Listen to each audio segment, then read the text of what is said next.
présenter professeur Riali de service chirurgie générale de Ain Taha. Alors, on va essayer de voir successivement un rappel anatomique et puis on va voir les trois grandes entités pathologiques, à savoir les hernies diaphragmatiques, les ruptures diaphragmatiques et les éventrations diaphragmatiques, qui sont des entités totalement différentes par le mécanisme de leur genèse, l'âge d'apparition et en matière de traitement.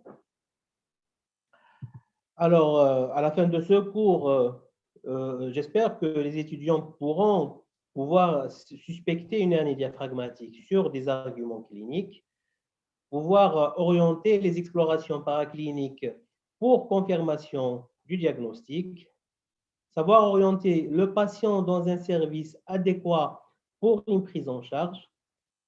Il faut connaître éventuellement les différentes complications de la pathologie et présenter les différentes armes thérapeutiques pour vous sachiez un petit peu comment on prend en charge ce genre de pathologie.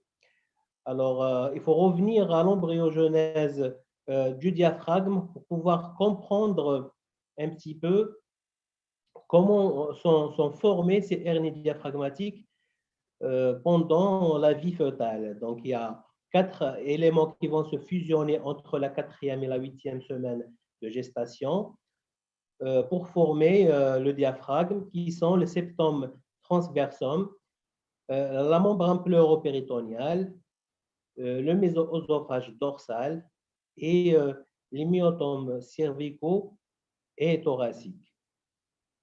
Donc, le diaphragme est formé d'un centre tendineux et avec une insertion sternale et costale et lombaire en périphérie. Donc, le diaphragme présente des orifices diaphragmatiques qui sont présents à l'état naturel sans qu'il y ait d'hernie, donc qui sont représentés par l'hiatus œsophagien qui est à hauteur de la 10e vertèbre thoracique au dorsal, qui livre passage à l'œsophage et les deux nerfs vagues droit et gauche. L'hiatus aortique à hauteur de la 12e vertèbre thoracique, qui livre passage à l'aorte et au conduit thoracique. Le trigone sternocostal droit et gauche pour les artères épigastriques supérieures. Et chaque pilier est traversé par un nerf grand et petit splanchnique et les veines azygos à droite et les myazygos à gauche. Alors, on va commencer par la première entité pathologique qui sont les hernies diaphragmatiques proprement dites. Il faut savoir que ce sont généralement des hernies qui sont formées pendant la vie fœtale par malfermeture du diaphragme par les 4 entités embryologiques qu'on vient de voir dans le rappel embryologique. Et le diagnostic pourrait être fait à la naissance avec un syndrome respiratoire généralement typique et avec une mortalité quand même assez fréquente, autour de 50%. Ou bien le diagnostic est retardé à l'âge de la petite ou moyenne enfance, voire adulte, suite à une manifestation respiratoire, une décompensation, une complication à type de torsion, et ou bien carrément suite à un téléthorax systématique dans le cadre d'un bilan préopératoire ou pour autre pathologie.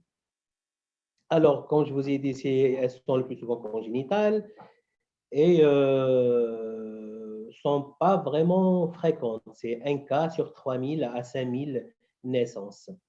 Donc, elles portent souvent sur la coupole diaphragmatique gauche et le pronostic, comme je vous ai dit, est quand même assez sérieux avec une mortalité avoisinant les 50% des enfants qui sont nés vivants. Le diagnostic anténatal est actuellement possible et même la prise en charge anténatale.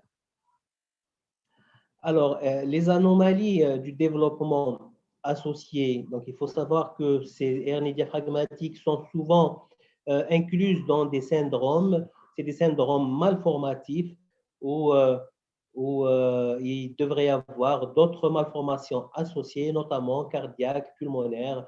Alors, généralement, dans les formes précoces, où les viscères abdominaux se développent carrément dans le thorax, et il existe un mésentère commun. Par contre, dans les formes plus tardives, avec un état général conservé à la naissance, il y a juste un défect postérolatéral, souvent à gauche, où les viscères migrent secondairement en intrathoracique.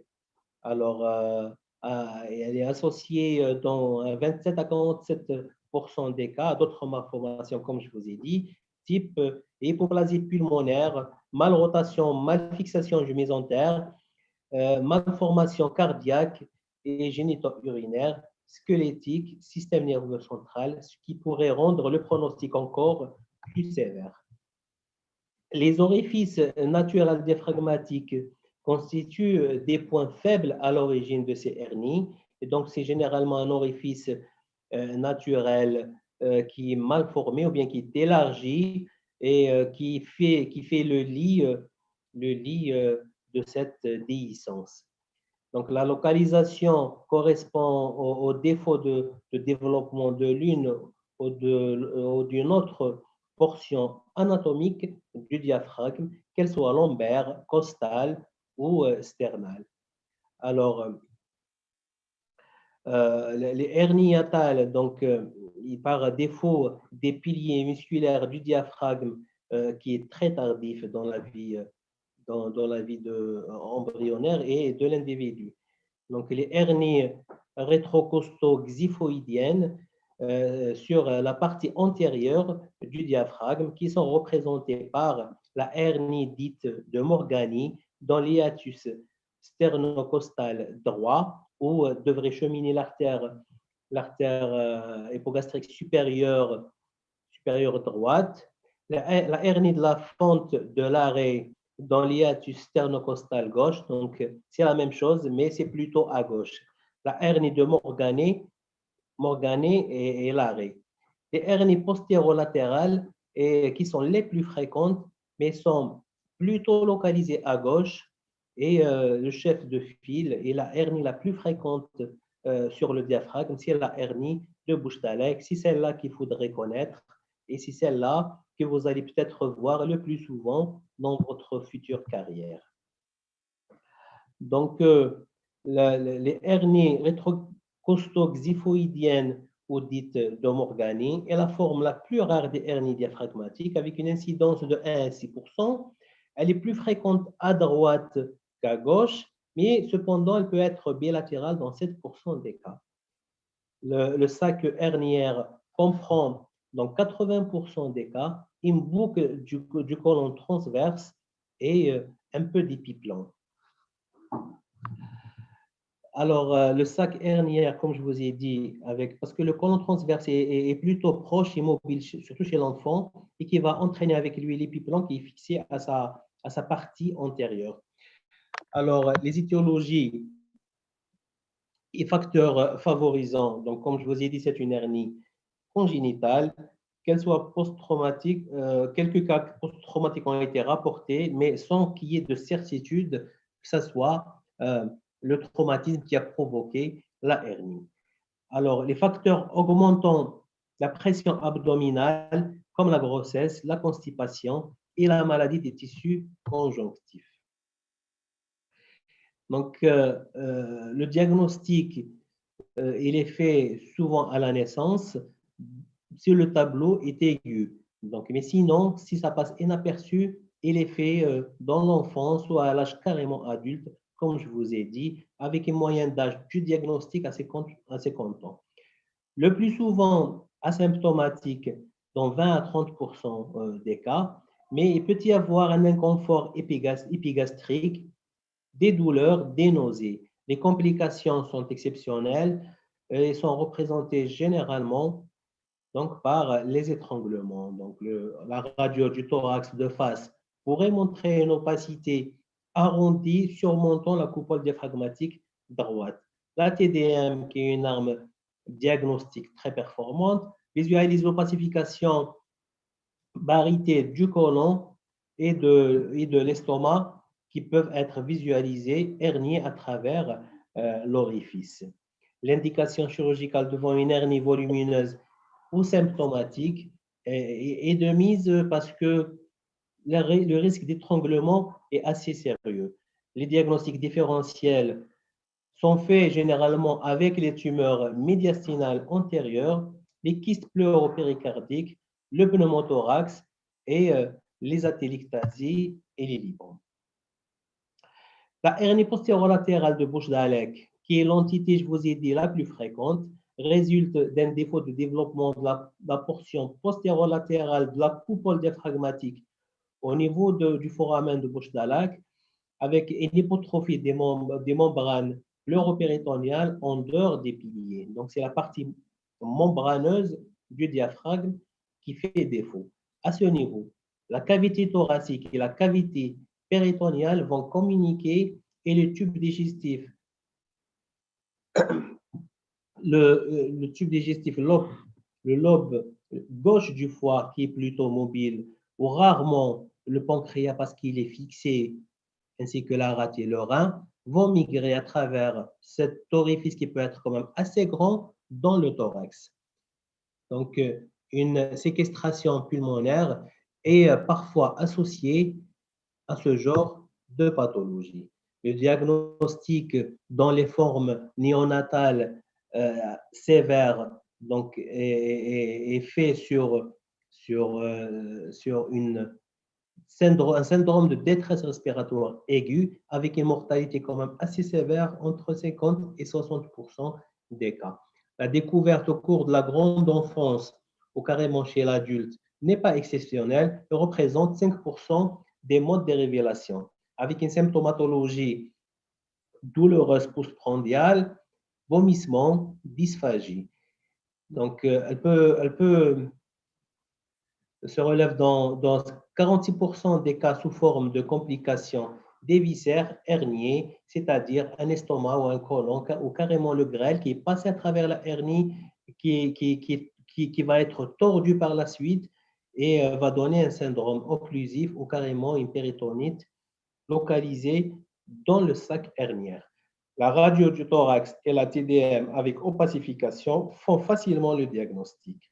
L'indication chirurgicale en urgence n'est pas exceptionnelle, notamment en néonatal et chez l'adulte s'il y a une complication soulevée. On va maintenant s'intéresser à la deuxième entité diagnostique qui sont les ruptures diaphragmatiques et ce sont en fait des solutions de continuité à travers le diaphragme secondaire à un traumatisme. Ça a été rapporté et traité donc, pour la première fois en 1886, c'est-à-dire carrément au XIXe siècle, même si quelques cas post-mortem par des médecins légistes ont été rapportés bien plus tôt que cela. Les ruptures diaphragmatiques restent tout de même rares et représentent 3 à 6% des lésions constatées pour traumatisme fermé de l'abdomen.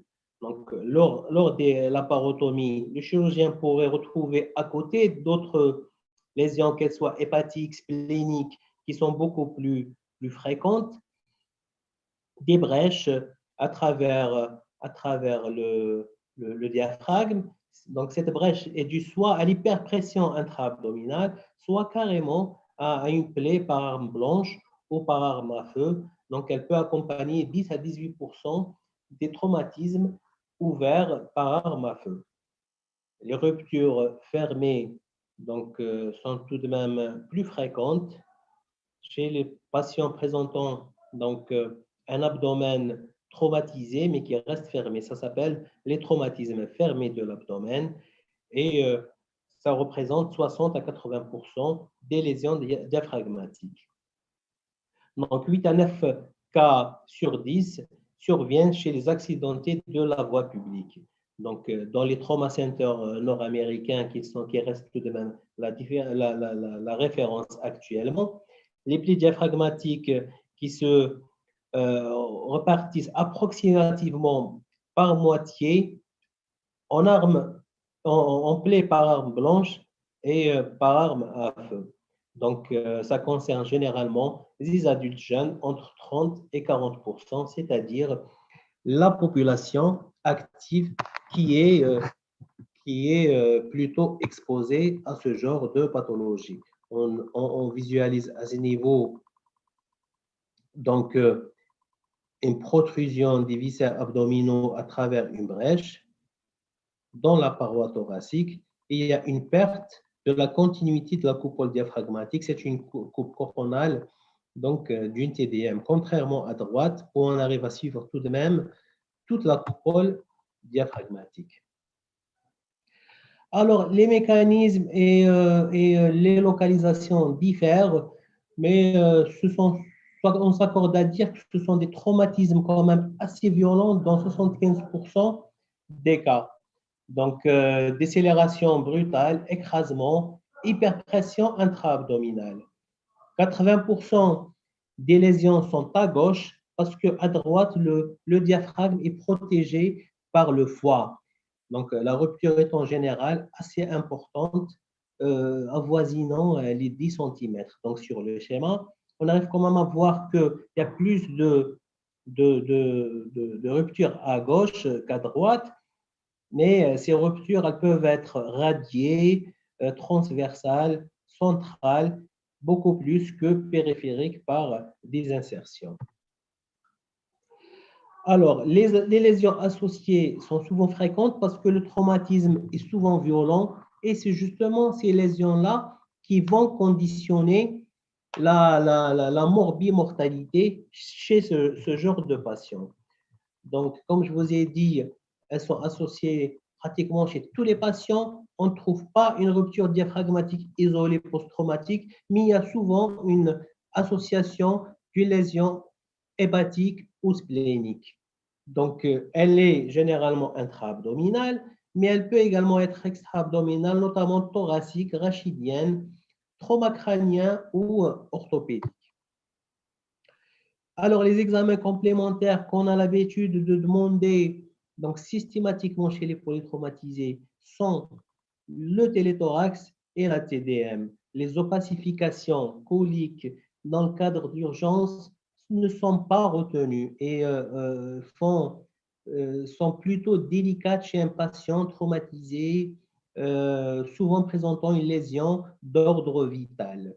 Donc, le téléthorax peut retrouver une image aérée composition sus-diaphragmatique, une surélévation de la partie visible de la coupole diaphragmatique, s'associant presque toujours à un déplacement important contralatéral du médiastin.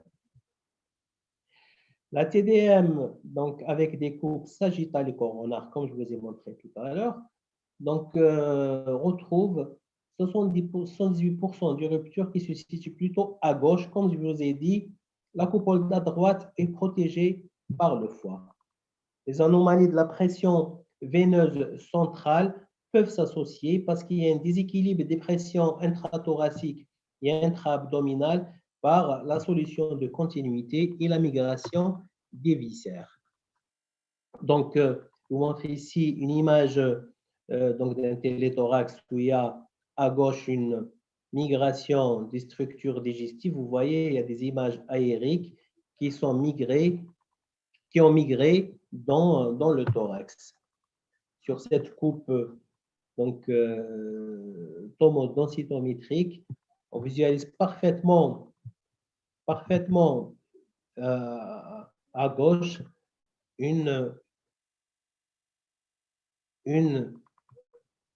un déplacement donc, des organes intra-abdominaux vers le thorax. C'est la même image qu'on voit ici, avec à droite le foie en place qui protège la coupole diaphragmatique, mais à gauche, la coupole est rompue avec migration des structures digestives. D'ailleurs, on voit carrément des images hydroaériques dans l'hémothorax gauche. Je vous ai dit, c'est plutôt plus fréquent que les hernies diaphragmatiques qu'on a l'habitude de voir, qui sont d'origine plutôt congénitale. Donc, le délai d'apparition dépend en fait de la symptomatologie et du bilan exhaustif lorsque le diagnostic du polytraumatisé est posé. Parfois, ça passe inaperçu et la rupture diaphragmatique est diagnostiquée quelques mois, voire des années après le traumatisme. La découverte, donc, peut être fortuite, d'où l'intérêt de retracer avec un interrogatoire minutieux les antécédents du patient. La symptomatologie de la hernie diaphragmatique chronique est polymorphe et avec des signes digestifs type épigastralgie, vomissement, des syndromes de subtorsion des organes herniés dans le thorax, des signes respiratoires par compression et hypoplasie du poumon, notamment à gauche, et des douleurs carrément thoraciques postprandiales. Donc, il peut y avoir également des signes cardiaques type précordialgie, troubles du rythme et des signes de tamponnade. Les complications à type de volvulus, d'étranglement diaphragmatique ne sont pas rares et sont observées généralement quelques mois, voire quelques années après le traumatisme.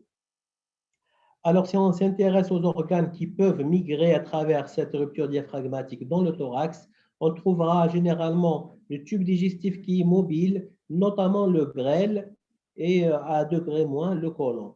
Donc, ils peuvent s'étrangler ou se volvuler une fois qu'ils passent à travers d'un orifice, surtout si l'orifice est plutôt restreint et causant un syndrome occlusif intestinal aigu au bas, ça dépend en fait du organe qui est hernié. Le volvulus gastrique aigu n'est pas exceptionnel également et a été constaté chez pas mal de patients chez qui il y a passage de l'estomac à travers la fente diaphragmatique.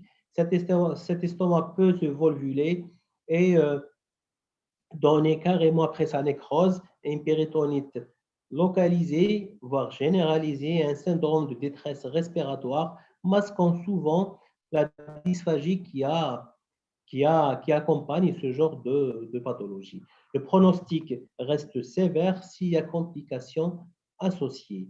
Donc, l'évolution se fait rapidement vers la nécrose ischémique, exposant à une inoculation septique de la plèvre et du médiastin. Donc, avec une mortalité entre 20 et 30%. La troisième entité pathologique qu'on va donc vous rapporter dans le cadre de ce cours, ce sont les éventrations diaphragmatiques.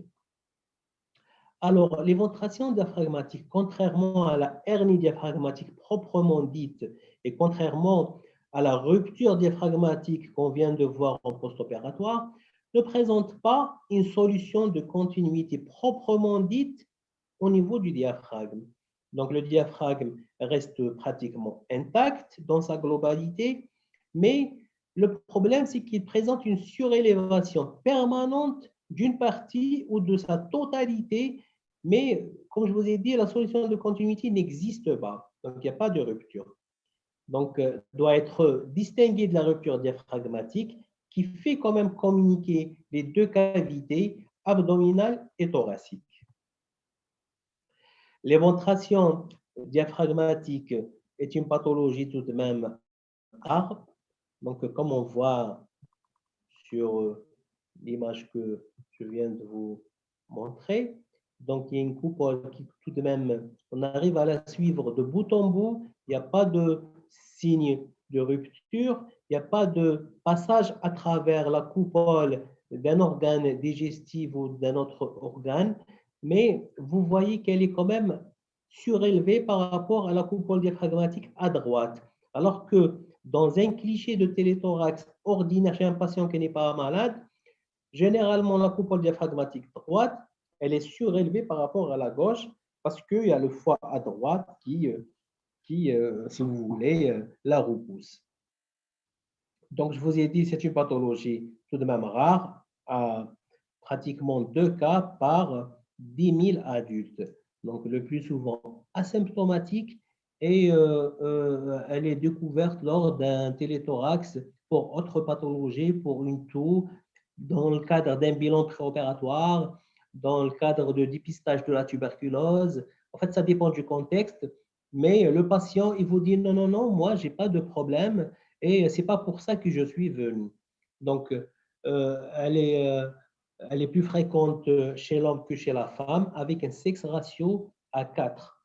Le plus souvent à gauche, comme les ruptures et les hernies, à droite, le foie, donc comble la cavité et ça ne pose pas de problème. Une origine congénitale pour le nouveau-né et l'enfant est suggérée chez l'adulte. Ce qui est plutôt fréquent, c'est les paralysies du nerf phrénique, parce qu'en fait, le diaphragme, c'est un muscle, est un muscle respiratoire puissant, ce qu'on a omis de dire à chaque fois, et qui est innervé par la 12e paire crânienne.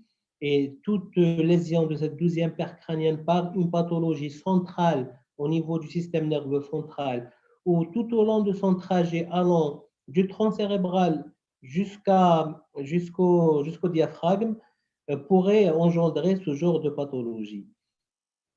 Donc, on aura donc à identifier les montrations complètes à droite aussi, mais qui restent rares par rapport à la gauche, mais avec une symptomatologie vraiment frustre, voire inexistante. Parfois, quand l'éventration est importante à gauche, il peut y avoir des signes respiratoires et d'ailleurs, souvent c'est le cas, le tableau clinique se résume à des signes respiratoires. Parce que comme il n'y a pas de fente proprement dite, il n'y a pas de risque d'étranglement. Donc, la surélévation va comprimer le poumon gauche, ou parfois droit, mais en fait, avec ce syndrome plutôt restrictif, parce qu'il y a la capacité vitale qui va diminuer, le patient va ressentir une gêne respiratoire, une dyspnée au repos ou bien à l'effort qui va vous rapporter. Et les explorations respiratoires, notamment le téléthorax, pourraient montrer ce genre d'image qui va conduire au diagnostic. La dysphagie n'est pas un signe classique, mais peut être retrouvé chez ce genre de patients. Comme je vous ai dit, l'étiologie est souvent rattachée à la paralysie de la 12e paire crânienne, qui est le nerf phrénique. Et la paralysie peut être secondaire à un traumatisme.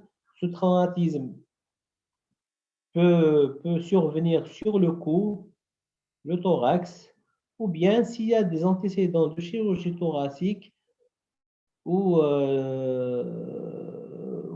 cette 12e paire crânienne est lésée, ça s'appelle un traumatisme iatrogène du nerf phrénique. Voilà. Donc, tout de même, les irritations médiastinales et pleurales, s'il y a une tumeur au niveau du médiastin souvent, ou parfois une tumeur pleurale, les mésothéliums pleuraux, qui peuvent irriter ou bien envahir ce nerf et va donner ce genre de pathologie. Donc attention, parfois une paralysie phrénique pourrait vous orienter vers une autre pathologie tumorale, médiastinale ou bien du système nerveux central. Il y a d'autres pathologies généralement inflammatoires, périphériques, comme les névrites, les myélites, ou bien carrément centrales, qui peuvent donner ce genre de pathologie.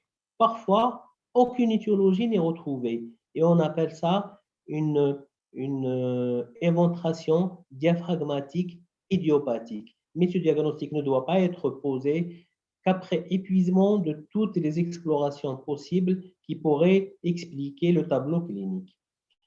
Les indications opératoires sont au fait dépendantes de la traduction clinique de cette éventration et du retentissement viscéral de l'éventration. Donc, s'il y a un problème respiratoire majeur, une dyspnée à l'effort soutenu ou une dyspnée carrément au repos, le patient vient vous dire, voilà, moi je suis jeune, je n'arrive plus à respirer à cause de cette éventration diaphragmatique. Vous êtes obligé d'y aller le soulager en opérant le patient et en trouvant une solution. Des troubles de la vidange gastrique et parfois carrément des accidents de la grosse tuberosité gastrique qui est surélevée avec aspirée, si vous voulez, avec cette éventration diaphragmatique plutôt en intrathoracique.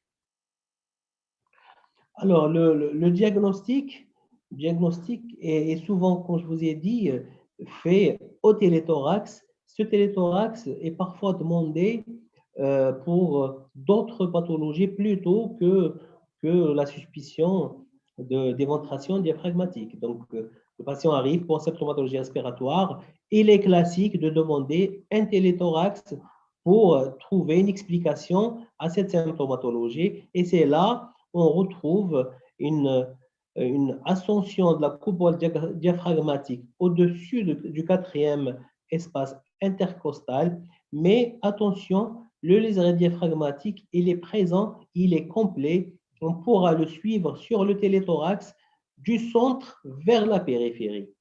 La TDM est demandée systématiquement devant ce genre de symptomatologie clinique et radiologique. Et le muscle diaphragmatique qui est distendu est suivi tout au long de la coupole diaphragmatique sans qu'il y ait de solution de continuité. C'est très important et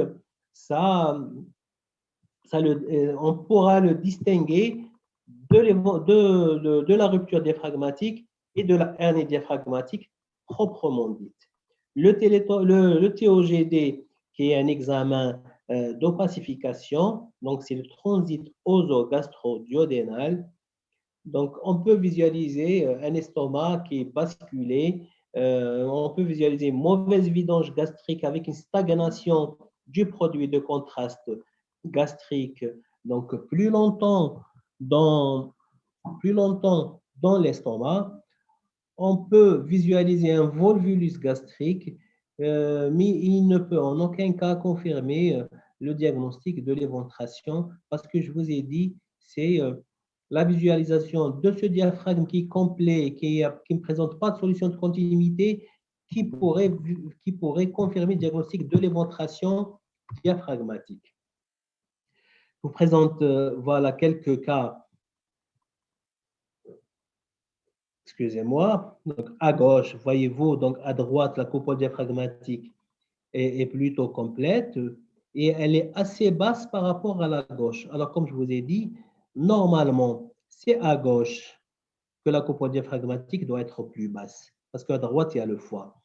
Donc, mais comme je vous ai dit, on arrive à suivre en intégrité et en totalité cette coupole diaphragmatique gauche et donc il n'y a pas de solution de continuité. Donc, il n'y a pas de rupture diaphragmatique, il n'y a pas de hernie diaphragmatique. Alors, le traitement. Le traitement est essentiellement chirurgical.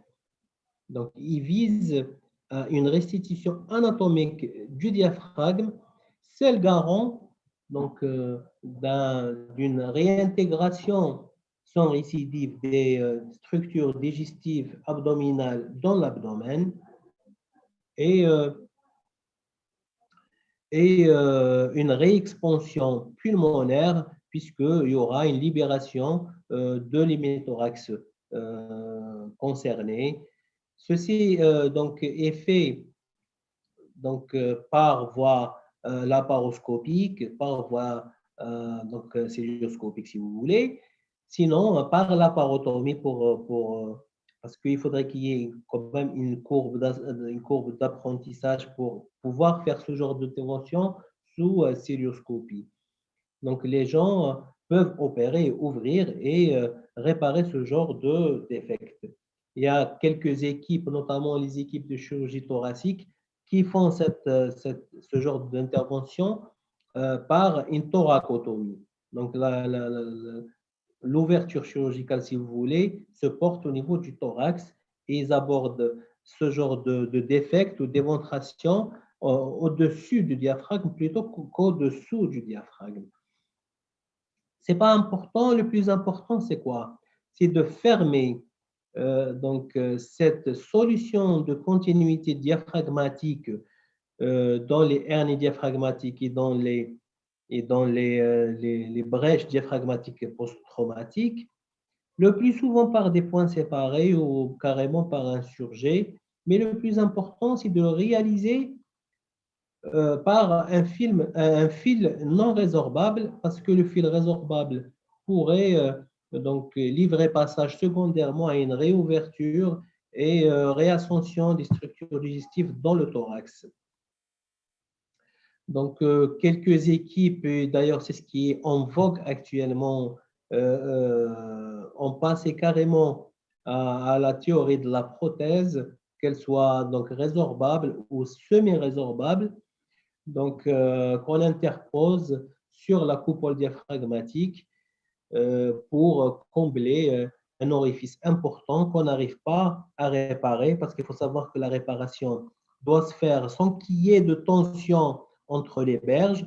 Et si vous voyez qu'il y a une tension, donc vaut mieux interposer ce genre de prothèse et la fixer, que ce soit au fil ou bien avec un procédé nouveau qu'on appelle le tacker, sur le diaphragme pour combler une éventuelle perte de substance diaphragmatique, qu'elle soit post-traumatique ou bien qu'elle soit congénitale.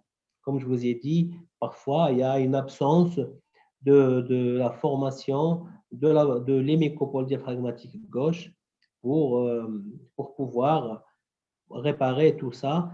Il faut interposer une prothèse et réparer le vide. Alors, le traitement chirurgical doit être soutenu par une bonne réanimation pour pouvoir préparer le patient à une éventuelle réparation et réintégration des structures abdominales en place. Parce qu'il faut savoir que en période néonatale, la réanimation joue un rôle très, très important et très pondérant pour pouvoir réaliser ce genre d'intervention sur un nouveau-né en détresse respiratoire qui présente des anomalies souvent cardiaco-respiratoires associées, et sans la réanimation, le geste chirurgical lui-même est caduque. Par contre, chez l'adulte qui s'est habitué à une certaine pression intra-abdominale, alors que les viscères sont herniés en intrathoracique, le fait de réintégrer le contenu abdominal qui était initialement dans le thorax va créer une hyperpression intra-abdominale. Et avant de faire cela, il faudrait préparer le patient sur le plan anatomique, sur le plan psychologique et sur le plan de kinésithérapie à cette réintégration des structures digestives en intra-abdominal. Voilà.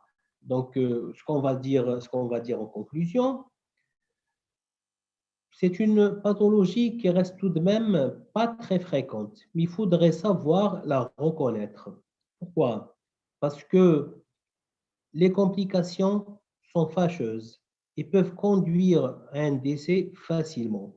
Ce décès peut être évité avec une prise en charge adéquate et à temps. Donc, les formes graves sont symptomatiques dès la naissance avec des anomalies donc congénitales associées, mais il faut savoir que là, le taux de mortalité est indépendant de la qualité de la prise en charge et de la précocité de la prise en charge. Donc, c'est plutôt lié aux anomalies associées, notamment les anomalies cardiaques et respiratoires. Donc, les formes plus modérées sont longtemps asymptomatiques et la découverte se fait sur un téléthorax systématique pour d'autres pathologies, pour d'autres explorations, dans le cadre d'un bilan préopératoire, dans le cadre du suivi d'une pathologie respiratoire ou autre chose. Donc, en cas de complications, et malheureusement, c'est souvent le cas, les patients continuent à arriver au stade de complications, le pronostic reste réservé, justifiant une prise en charge chirurgicale rapide et parfois dans des conditions qui ne sont pas toujours bonnes. Donc, ce qu'il faudrait plutôt, c'est de les prendre dans de meilleures conditions pour avoir de meilleurs résultats pour ce genre de pathologie.